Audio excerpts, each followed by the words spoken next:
On this rock I will build my church, and the gates of Hades will not prevail against it.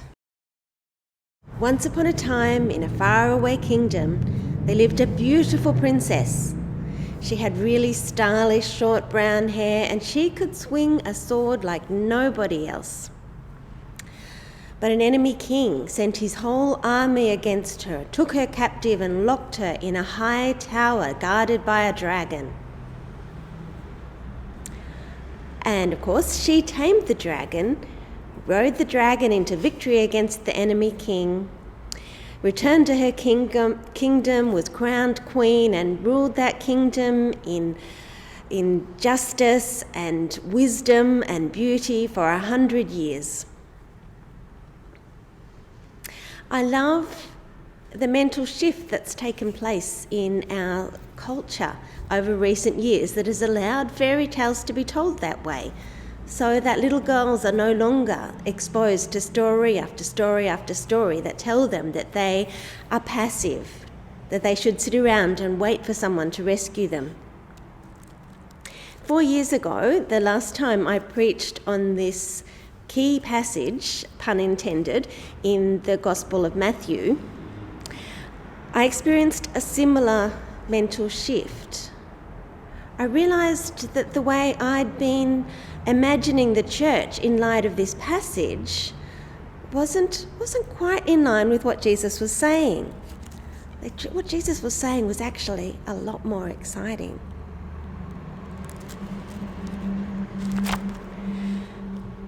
I'd been telling the story of the church as though the church was protected but passive, languishing, waiting for the return of her prince.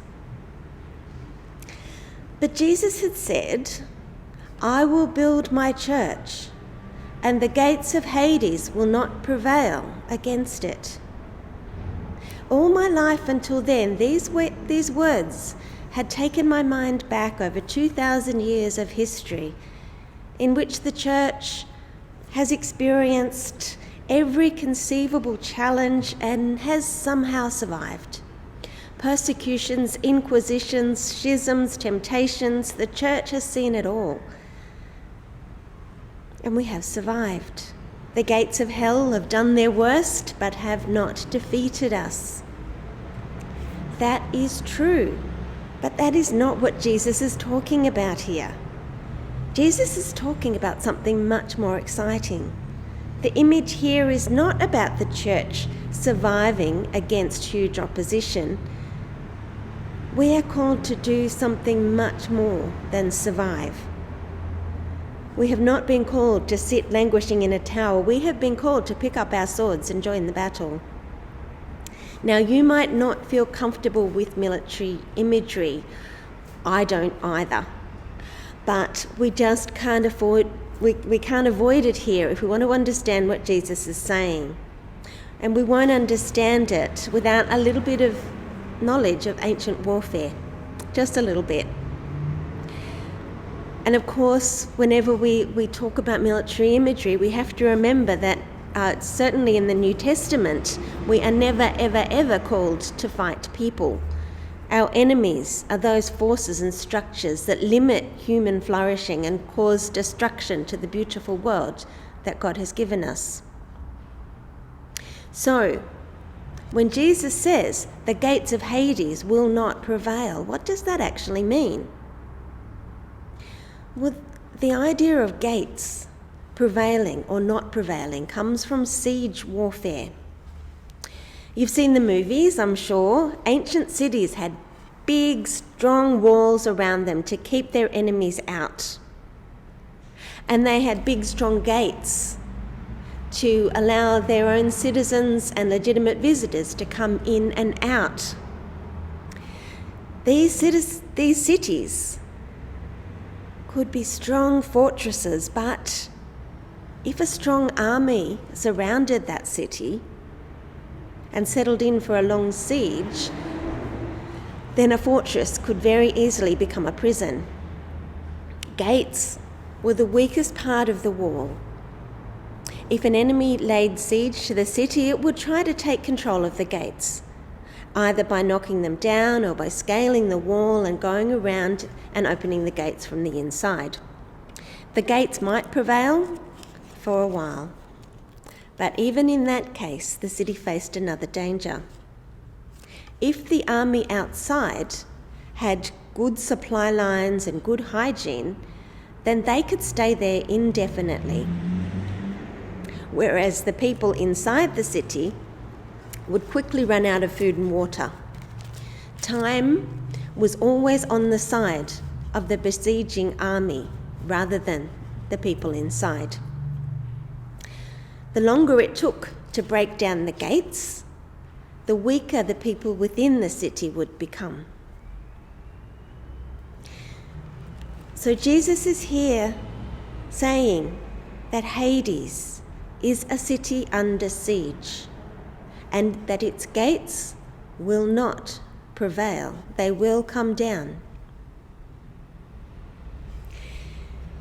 Now, you might have read this verse in another translation that uses the word hell instead of Hades. The trouble with that is that the visual images in our imagination that go with the word hell come from the Middle Ages and are not at all biblical. You can read the Bible cover to cover and you will not find a single pitchfork or a red tail. The biblical words are either Hades or Gehenna, and they both basically mean the place of the dead, the dominion of death, the impenetrable fortress that extinguishes life and hope from the human race. We can imagine this city of Hades sheltering all the forces of death, decay, and destruction that we see in the world. And we all know far too well the frightening power of one of those forces this year, the power of disease to take human life. Hades is not just a place where people go when they die. It represents the power of death over the human race from the moment of birth. It is a fortress that casts a shadow over the whole of every human life. Jesus is saying here that he is building an army to surround the fortress of death, starve it, and beat down its gates. And in a bizarre plot twist, the army that's going to destroy death itself, well, it's us. Strange as it may seem, Jesus is saying that the church is God's invading army to place death itself under siege. And Jesus has promised that the siege will be successful. His own resurrection guarantees it. The gates will not prevail. They will be beaten down, and the church will occupy the fortress that has held humanity in its power since Adam. Now, of course, when Jesus used the word church, he wasn't talking about a building or an individual congregation. Those have come and gone. And he wasn't talking about a particular denomination or religious structure. Those have come and gone and will continue to come and go. He was talking about the community of people throughout the world and throughout history who would stand with Peter in confessing that Jesus is the Messiah, the Son of the living God, and who would walk with Peter on that long road of love and service that we call discipleship. The disciples who heard Jesus' words for the first time were a small, motley crew of misfits following Jesus as he walked towards his death. And they didn't even know that that's what they were doing. They would have felt the irony of Jesus' words as much as we do. This is how you're going to release the stronghold of death over humanity? With this lot? Seriously? They don't look as though they could knock down a grevillea hedge, let alone the gates of death. But Jesus did build his church with that motley crew. And 2,000 years later, here we are. But as as we step away from that military imagery now and look at what this actually might look like in real life, what does it mean to lay siege to the fortress of death? Well, I think the first 2 chapters of Exodus that we read earlier put it beautifully. The family of promise had been captured by the forces of death in the form of a Pharaoh who decides to brutalize, humiliate, and demoralize them. Enslavement and infanticide are age-long weapons used by the kingdom of Hades. The Pharaoh tries to enlist members of the family to act as agents of death. But the midwives are brave and clever, and at great risk to themselves, they choose to act as agents of life instead of death. And they make sure that all of the babies live.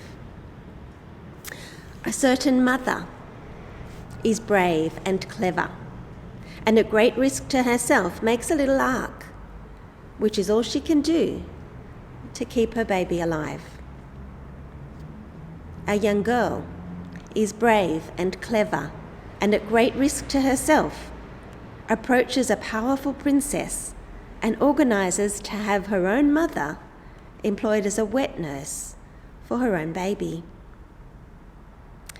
A daughter of the enemy sees a baby in danger and at great risk to her reputation, if not to her life, uses her influence to adopt the Hebrew infant and give him the education that he will need to one day rescue his people from her father.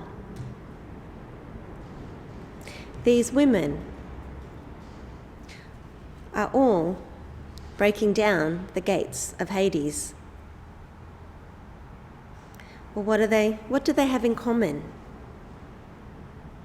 They're all refusing to follow the orders that come from the powers of death. And they all show us what it means to be the church, the army that Jesus is building to set the world free from corruption and decay. They choose life instead of death. They choose courage instead of capitulation, and they use their intelligence to outwit the forces of Hades. Whenever we choose to bring life to people living under the shadow of death, we are following the example of these women, and we are being the church. The church is the bride-to-be of Jesus, and as we wait for him, we are not like old-fashioned princesses languishing in a tower. We are like modern princesses, picking up our swords, dealing with the dragon, and heading into battle with courage and intelligence to bring life to people under the shadow of death, in the name of the rightful King who calls us to fight at his side. So this week, may your sword glint with the light of love and life and hope as you take your stand in the siege of Hades. Amen.